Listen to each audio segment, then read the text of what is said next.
E ainda falando sobre a área da Justiça, Flávio Dino se despediu do Senado Federal nesta terça-feira. O ex-ministro da Justiça vai deixar a carreira política para assumir uma cadeira no Supremo Tribunal Federal, numa novela que a gente acompanhou nos últimos meses. A repórter Janaína Camelo traz as últimas informações. Boa noite, Janaína. Como é que foi essa despedida? Quem assume o posto de Flávio Dino no Senado? Bem-vinda.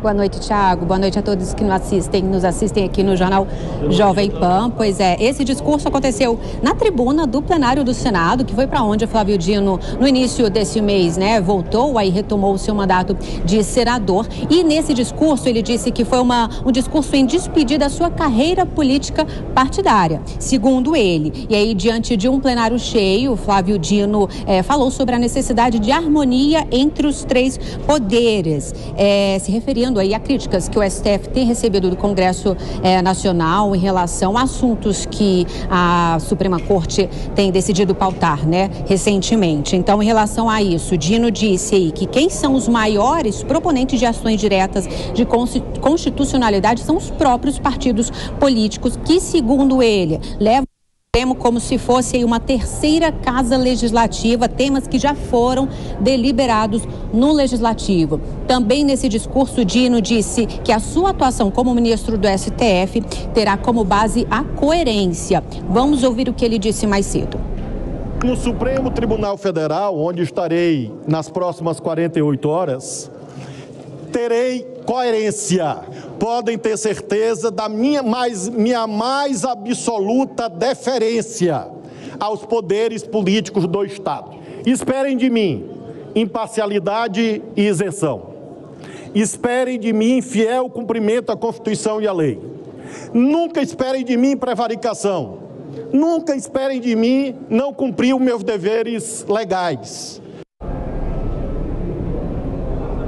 Flávio Dino, Thiago, vai tomar posse na próxima quinta-feira, numa cerimônia no STF. Quem vai ocupar o lugar dele aqui no Senado Federal é Ana Paula Lobato, que é do PSB do Maranhão.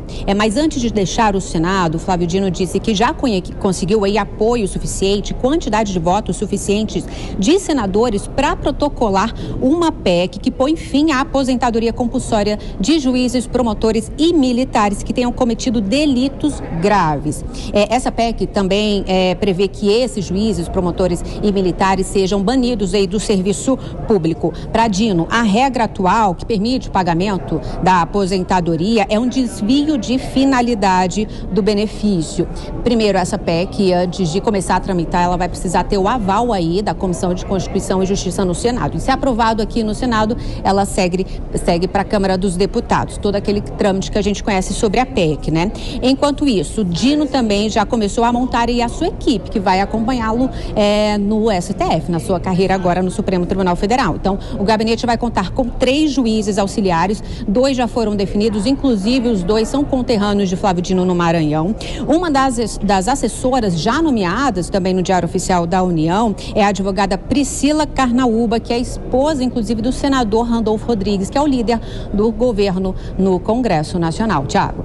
Janaína, nenhum outro assunto, o presidente Lula deve se reunir ainda nessa semana com Rodrigo Pacheco e Arthur Lira. O que é possível esperar desse encontro? A retomada da agenda no Congresso, por exemplo?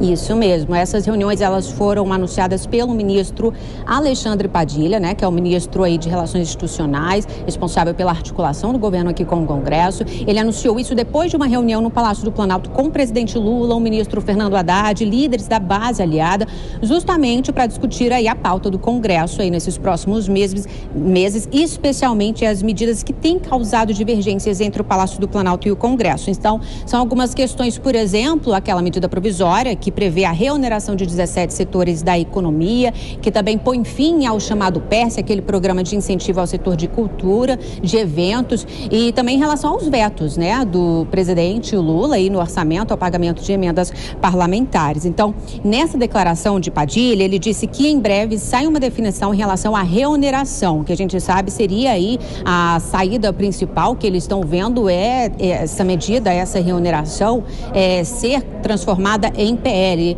com urgência constitucional. Ele também foi questionado em relação ao PERSE, se isso também poderia ser uma saída para o PERSE. Ele disse que ele, na verdade, não descartou essa possibilidade. Então, sobre a agenda com Arthur Lira, que ele disse que será na quinta-feira, depois da cerimônia de posse de Flávio Dino, essa agenda ainda, por enquanto, não está marcada na agenda de Arthur Lira. Inclusive, há críticas aí por parte do presidente da Câmara dos Deputados que essa não é a primeira vez que o ministro Padilha acaba anunciando aí reuniões com líderes da Câmara sem antes combinar com os próprios parlamentares, os deputados e o próprio presidente da Câmara dos Deputados. Vamos aguardar para ver se realmente essas reuniões vão acontecer. Com relação à reunião com o presidente do Senado, Rodrigo Pacheco, poderia ter até acontecido hoje, foi o que Lula estava tentando, mas ela pode ser que seja agendada para amanhã, quarta-feira. Tiago. Ok, estaremos acompanhando então Janaina Camelo com as últimas informações de Brasília.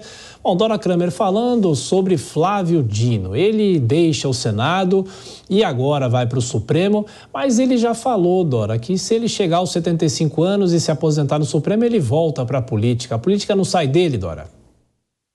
Não, a política não sai dele de jeito nenhum, tanto que eu estava aqui preparada para comentar o seguinte: quando eu vi ele, Flávio Dino se despede da carreira política, eu já ia dizer o seguinte: se despede temporariamente, né? Porque, olha, eu nunca vi uma transição tão midiática como essa. Eu já vi gente sair do governo, ministro Jobim, por exemplo, e Nelson Jobim, e para o Senado, e para o Supremo.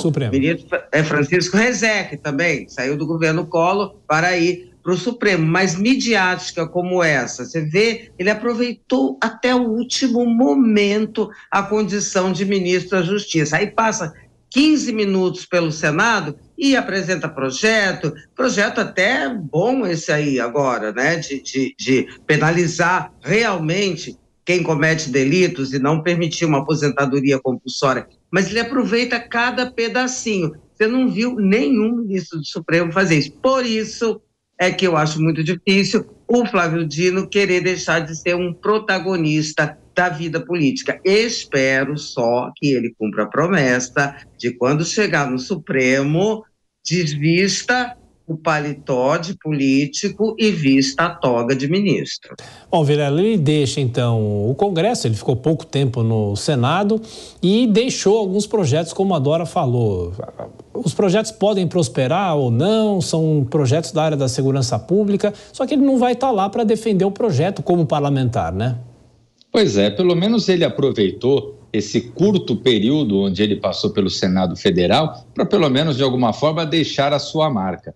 Eu vejo que, até em outras vezes eu comentei, eu acho que talvez, depois do momento em que ele foi indicado, talvez não coubesse mais continuar atuando no Executivo como ele atuou e nem nesse finalzinho no Legislativo. Mas, se foi essa a decisão, pelo menos ele marcou com isso, com projetos que são importantes, são valiosos e que vão ser discutidos melhor, com mais detalhe, pelo Senado. Eu vejo que nesse ponto ele marcou realmente essa posição e agora esperamos todos que ele realmente faça essa transição e pelo menos nos próximos 20 anos vista a toga e siga na linha do seu discurso hoje, na linha de trabalhar e de julgar com toda a isenção que é exigida de um juiz, de um ministro do Supremo Tribunal Federal.